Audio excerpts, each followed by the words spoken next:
Okay, first things first, Merry Christmas to everybody out there. I hope all of you were able to spend it with your loved ones. The holiday season is all about friends and family and having generosity towards others, and most of the governors out there have totally robbed people of that this year, and it's a damn shame. Speaking of generosity, if you're feeling generous, go ahead and hit that subscribe button and give me a like while you're at it. So this last week has been nothing but videos concerning the ATF going hard on pistol braces. Pretty much every firearms channel on YouTube's covered the topic. I tend to stay away from news type content. This isn't my full-time job. I do have a full-time 40-hour work week. On top of that, on the weekends, I'm doing Cerakote projects. I do some freelance graphics design. I cut stencils and stickers. I do a little holster making. I'm a pretty busy guy. On top of that, I have two kids that are trying to navigate their way through getting their education through distance learning. That's a fun time. I guess my point is I'm a busy guy, and a lot of times when some sort of applicable news happens, by the time I can get around to making a video, it's already too late. The next thing is already up and going. Case in point, I did go ahead and shoot a video about the ATF and pistol braces. Currently, it's in Final Cut Pro. It is about 99% edited. It's pretty much ready to go. Posting it now would pretty much be irrelevant. Right now it's Christmas Eve. I'm taking a little time out of the schedule to go ahead and film this video. Yesterday, when I got home from work, I did my usual routine.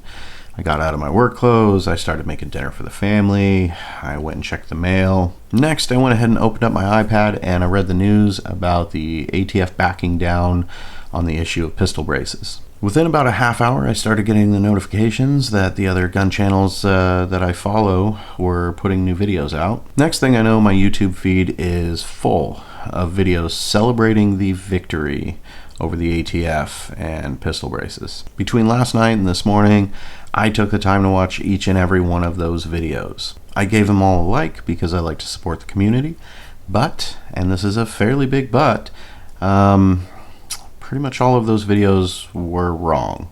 We didn't actually get a win on that fight. The ATF certainly isn't giving up. They aren't permanently backing down on changing their position or, considering reclassifying pistol braces. People are going to get complacent, and then they're really going to get a real shocker here in the next couple months. Okay, I'll admit, it does feel like a win right now. All the comments that were left on the ATF's page, all of the calls to the White House, the emails to local politicians. There was a lot of action on this one. And ultimately, yes, the ATF did back down. So we can call that a win for now. First thing I'd like to get into is my disappointment in President Trump. Now, I know the guy's busy right now, and he's doing everything that he can to go ahead and secure a second term. I get it. But realistically, for nearly 4 years now, he hasn't exactly had the back of the Second Amendment community. Now, the president could have stepped in sooner. That's his ATF. That's his Department of Justice. They serve him. He serves us. And we stood behind him for the last 4 years. We were harassed and berated for defending him throughout all of these baseless allegations. He's sexist. He's racist. He's a xenophobe. He's a homophobe. He only looks out for the wealthy elites. He's a Russian asset. He colluded with Russia to steal the 2016 election. He bribed the Ukraine to go ahead and basically smear Biden.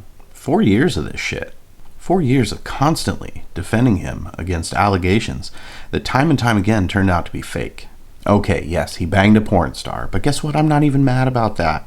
That's actually kind of makes me proud. Sorry, but it does. But there we were, taking flack from the left the whole time. We had relationships with friends and family strained or outright destroyed because we knew better than what the media was telling us. Trump was in a position to help secure our Second Amendment rights for the last 4 years, and unfortunately he didn't. Not only did he not step in with this pistol brace issue, but he also backed the banning of bump stocks. So thanks for that, President Trump. We appreciate you having our back after we've had yours. So yesterday, all of a sudden, we have this victory, and it doesn't seem like anybody wants to question it. Nobody thinks it's weird that the ATF backed off so easily. Look, the ATF, they hate the Second Amendment community more than anybody else that's out there. Their whole reason for existence, the very thing that keeps them employed and enjoying those government paychecks and benefits, is regulating our constitutional right to bear arms. Plain and simple. Without doing that, how can they justify the existence of their agency in the first place? And I'm supposed to get on board and feel warm and fuzzy inside and relaxed that all of a sudden out of nowhere they decided to, drop the issue? I don't think so. The ATF's already met with the Biden team. We all know that. The ATF has every bit of confidence that next month Biden will be sworn in, and at that point they will have the full support of the President of the United States. Once that happens, if that happens, that is going to give the ATF a hell of a lot more power when it comes to coming back and revisiting this little discussion that we've had recently. We already know what Biden's position on guns is. We already know what a Biden presidency looks like for lawful gun owners. The ATF goes ahead and raids Polymer 80, and then they turn around and come out and say they want to reclassify pistol braces because the vast majority of us are using them in a way that is unlawful, but should be determined on a case-by-case basis. What do you think is going to happen if Trump's legal battles don't pan out and Biden takes office next month? If that happens, it's not going to get better. It's definitely going to get worse. At that point, we're going to see another battle with pistol braces, and it's going to happen pretty much immediately. Not only that, but we're going to revisit the topic of magazine capacity. We're going to see most modern sporting rifles reclassified as assault rifles in order to slowly start taking them away from you and I. We play by the rules. That's what we do. We're law-abiding gun owners. The problem is that they constantly change the rules, and we just keep following them. Make no mistake, there was no win this week. Consider it more a break for the holidays. Relax for now. Enjoy that eggnog. Put your feet up and enjoy the weekend. Hell, enjoy the next couple of weeks. But definitely be ready, because none of this is over. It's never over.